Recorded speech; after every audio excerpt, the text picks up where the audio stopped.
Come on in.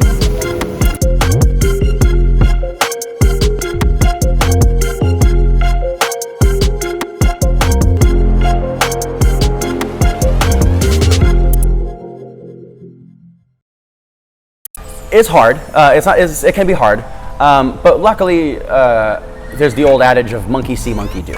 So if people just don't understand the words that come out of my mouth, I go, and then they're like, got it. Or tactile learning, where I will physically like grab somebody and move them where they have to be, and I'm like, and turn, there we go. So I can make it work. My first teaching job was teaching wrestling in a high school. I went from being a student and a team member to being the coach. And then after that, I started teaching kids jiu-jitsu. So I had to find a way to teach all these complex techniques to, 5-year-olds and how to distill it down so they can understand it. And I mean, if you think that people who don't speak English have a tough time, they barely even speak at all.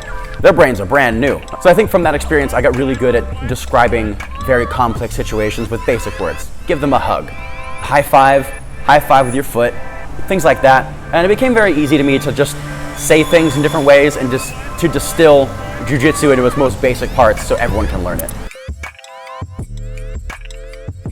What makes Sphere MMA and 10th Planet Tahiti different, I think, is that we're solely focused on having the best possible training that we can provide everyone. So we want to have the best classes possible. We want to be focused on fighting. We want to be focused on bettering yourself, focused on competing, focused on helping others and helping other people compete.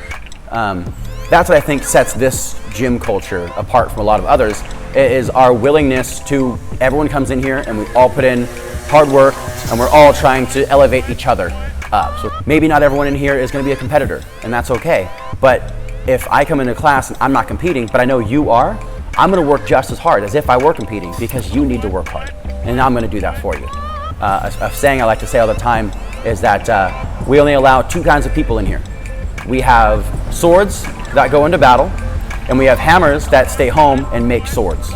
So we have competitors who go out and fight and go out and compete in jiu-jitsu, and they do the best they can. They try to be the best sword they can be. And if you don't want to do that, that's okay. Then you're a hammer. You stay back and you make those swords sharper. We don't need tweezers here. We don't need microscopes. We just got those 2 things. And I think that's a big part of our gym culture here. The biggest things I think set 10th Planet apart is, one, our embracing of the no gi, right? Sans kimono. We don't wear the gi at all. And a lot of people don't like that.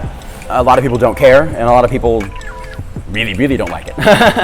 But in my opinion, if you want to get good at gi jiu-jitsu, you do gi jiu-jitsu. And if you want to get good at no gi, you do no gi. And if you want to get good at MMA, you also have to do no gi, because you don't wear a gi.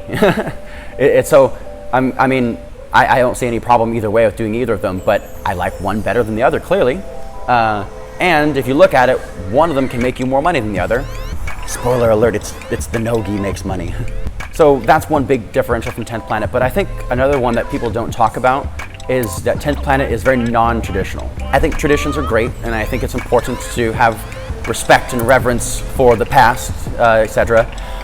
But sometimes they can be very restricting and they can hold you back. But you see that's going away now, more and more and more throughout the rest of the world. There was the way you do the technique, and that's the way you do the technique. And if you try to do a different way, you'd be like, no, that's not how you do it. It's like, oh, but it still works. I don't care. We do it this way. And that can be very limiting. It can hold you back. I try to, focus all of my energy on what's the most effective, what is going to be the most useful. And in my opinion, that's the best way to teach jiu-jitsu. And if there's a better way to do it, I'll do it the better way. So as far as supplements that I always use, I usually always have some sort of caffeine or pre-workout supplement, just because I do a lot in a day. I'll do 2 to 3 jiu-jitsu sessions a day, plus weightlifting, plus cardio, plus it's delicious. I also take protein, also again, pretty regularly, but I try to not rely on protein supplements like for my protein intake. I try to have my supplements actually supplement my food, and I try to get all the good stuff from my food.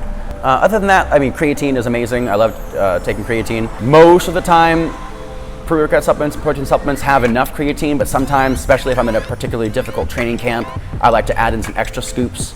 And that's mostly all the stuff I take as far as supplements go. I'm very basic. What is the best submission in all of jiu-jitsu is the rear naked choke. So here's how it works is, all chokes are better than all joint locks. Like all chokes are better than all arm bars, etc., etc. Because if someone arm bars you and breaks your arm, you can keep fighting. There's many recounts of that. Helio Gracie in his legendary match against Kimura, I forget his first name. He had a fight against a judoka who was like, jiu-jitsu is nothing, it's just part of judo. And Helio Gracie was like, let's fight about it.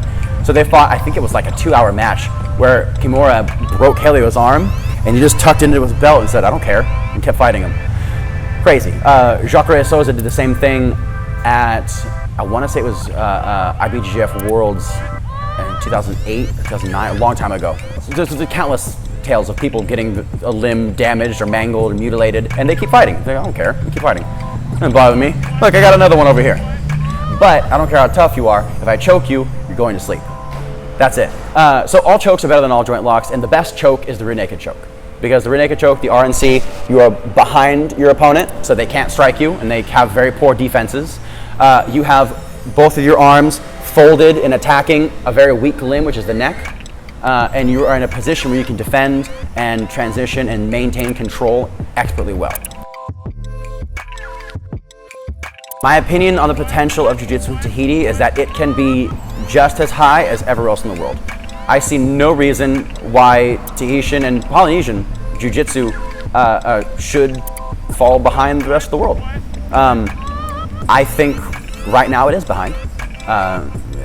Coming from Southern California, which is like the capital of Jiu-Jitsu in the world. Like Southern California and Brazil are like the biggest places to do Jiu-Jitsu. I think the only things we need are evolved techniques, people just to take techniques to the next level. People have to be willing to try new things, which is scary, I understand. But I think the biggest deal is just going to be the community's willingness to accept new stuff and, you know, embrace the hard work that's going to take. Because I think a lot of people, no one in particular, just it's humans want to do what's easy, what's comfortable. They want to fall back and just rest and like, I can cruise. In Jiu-Jitsu, it makes it way worse. Jiu-Jitsu makes you lazy. It makes you want to do the most amount of work with the least amount of effort, because that's what Jiu-Jitsu is all about. So it will be difficult, but I see no reason why Tahitian Jiu-Jitsu can't rise up to the same level as the rest of the world.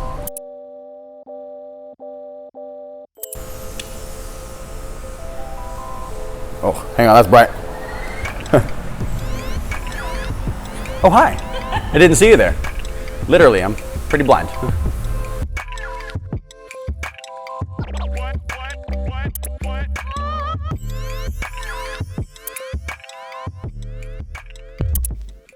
What?